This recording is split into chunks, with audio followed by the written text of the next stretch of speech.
वैद्य करनाल की तरफ से आप सबको सुख शांति का आशीर्वाद। देखिए, यह है अनार के पत्ते।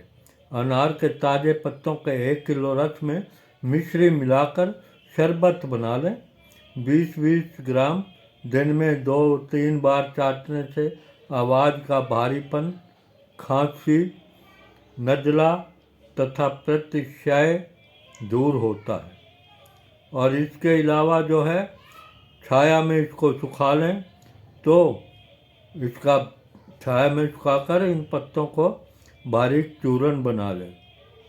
शहद या गुड़ मिलाकर इसकी जो जंगली बेर होता है उसके बराबर गोलियां बना लें, मतलब झाड़ बेर के बराबर गोलियां बना लें और सुखा लें। छाया में सुखा लें या धूप में सुखा लें, कोई फर्क नहीं पड़ता। इन गोलियों को मुख में रखकर, मुंह में रखकर चूसें तो इससे भी खांसी, नज़ला तथा प्रतिशय, आवाज़ का भारीपन ठीक होता है। आपको जैसे सहूलियत लगे, जैसे अच्छा लगे, वैसा ही बनाकर प्रयोग कीजिए।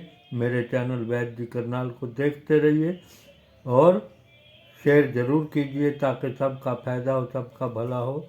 धन्यवाद आज का वीडियो देखने